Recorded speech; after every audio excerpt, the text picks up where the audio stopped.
রাজু পণ্ডা শিবিরে আসো তোমার ভাই বাবু গৌর সন্ন্যাসী কপলাবু ভক্তি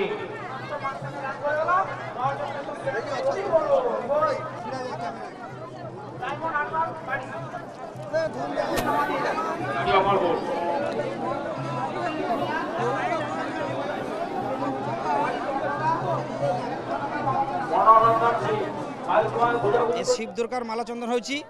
আমরা সবাই মিলে মালা চন্দন লাগাচ্ছি। শিব দুর্গা যেমন লাগিয়েছে তেমন আমরা কপালে চন্দন লাগাচ্ছি আর মালা পরাচ্ছি। এটাই আমাদের আজকে শেষ দিন। শেষ দিনে আমরা সবাই আনন্দ করতেছি শিব দুর্গার মালা চন্দন করে। অন্তিম দিনে আমরা অগ্রজল পাইব। অগ্রজল পাই আমরা সবাই বাড়ি ফিরে যাব। বাবার কাছে আমরা এটা প্রার্থনা করেছি যে সবাই ভালো থাকবে। বাবার কৃপা আছে অনেক। বাবার কৃপায় আমরা এসেছি। আমরা প্রতি বছর আসিছি উড়িষ্যার চন্দনেশ্বর মন্দিরে। বাবার কৃপা বহুত, যা চাহিব পাইব। আমরা পুত্র লাভ পাইছি এটি আশি করি। তো সেই জন্য আমরা সবাই মালা চন্দনে উপস্থিত হয়েছি। বন্ধু বান্ধব আত্মীয়বর্গ সবাইকে নিয়ে এসেছি। আমি আমার স্ত্রী এসেছি আমরা বাবার কাছে। আমরা বেঙ্গল থেকে এসেছি। বহুত বিশ্বাস নিয়ে এসেছি যে বাবার কাছে কৃপা পাওয়া যায়। বাবার কাছে মনস্কামনা করলে বাবা মনের আশা পূর্ণ করে। সেই আশায় আমরা এসেছি। আমাদের আশা পূরণ হয়েছে। আমি আমার জীবনটাও বাবার কাছ থেকে পাওয়া এটুকু বিশ্বাস রেখে আমরা সবাইকে বলতেছি চন্দনেশ্বরে সবাই আসবেন। আর আজকে অন্তিম দিন চড়ক হইবে। অগ্রজল পাওয়ার পূর্বে চড়ক হইবে। চড়ক দেখে সবাই বাড়ি চলে যাব। পরের বছর যেন আমরা সবাই আসতে পারি বাবার মন্দিরে, এটুকু সবাইকে জানাচ্ছি। আসবেন, বাবার বহুত কৃপা। বাবা মনস্কামনা পূর্ণ করে। এ মালা চন্দন শিব দুর্গার মালা চন্দন। শিব দুর্গাকে মালা চন্দন দেয়, দুর্গা শিবকে মালা চন্দন দিয়ে গ্রহণ করে। এরা মিলন হয়, সেটা আমরা সবাই মিলে করতেছি। সেই মালা চন্দন আমরা পালন করতেছি। এবং আমাদের পাঠ ভক্তা ভোর ভোর এসে মালা চন্দন করেছে আগে বাবা মাকে। আর আমরাও মালা চন্দন করতেছি। সেই উপভোগ আমরা সবাই করতেছি, আনন্দ করতেছি। এই জন্য আমরা এই চন্দনেশ্বর মন্দিরে আসছি।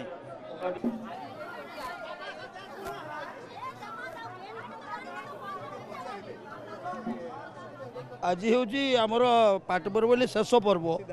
এই পর্ব দিন আমার ভক্ত মানে আমার হাকাণ্ড পোখরী যাই মানে 2টা পাখি কଣ୍ଟା আরম্ভ করি 1008 2008 পর্যন্ত কଣ୍ଟା মারি সেমানে আসবে। দিহକୁ ବହୁତ কষ্ট দিয়ে কଣ୍ଟା মারিকি আসবে। কারণ তাঁর পূর্বর মানসিক থাকে বাবাঙ্ক পাখে শেষ ঘরে এমিতি কষ্ট কলে বাবাঙ্কর গোটে তাঁর উপরে ভক্ত উপরে আশীর্বাদ হব এবং তাঁর মনস্কামনা পূর্ণ হব। সেইপাই সে বহু কষ্টকে সহ্য করে কଣ୍ଟା মারি নাচি নাচি আসি মন্দির চারিপটে ভ্রমণ করে সারা পরে আমি তাঁকু অর্ঘ্য দান করু। তারপরে অর্ঘ্য পানি পাই সারা পরে সেমানে পানি পি তারপরে সেমানে হাবিষ অবক্ষণ করিবে। তারপরে যে যা ঘরকু প্রত্যাবর্তন করিবে।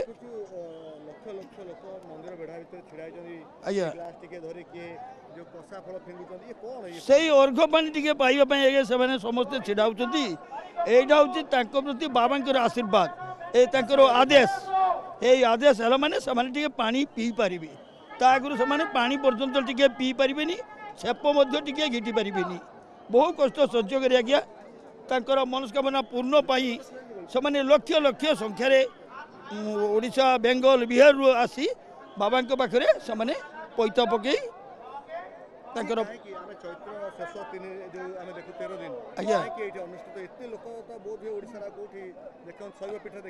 ଆଜ୍ଞା ନା এটা হচ্ছে বাবাঙ্কর আশীর্বাদ তাঁকর বড় এবং তাঁকরি দয়ারু কেহি নথিবে আজ্ঞা।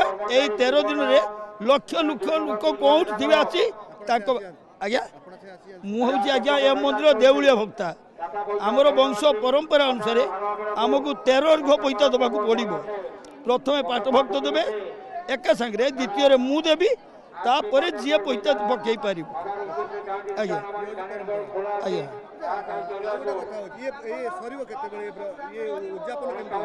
উদযাপন দিবসটা শেষ হব সন্ধ্যা 6টা 7টা বেলু কଣ୍ଟା মারি বাহারি আসবো। আমি সেটারে এଠାରେ পৌঁছু পৌঁছু প্রায় 8টা 8:30 ভিতরে আমার অর্ঘ্যদান আরম্ভ হয়ে যাব।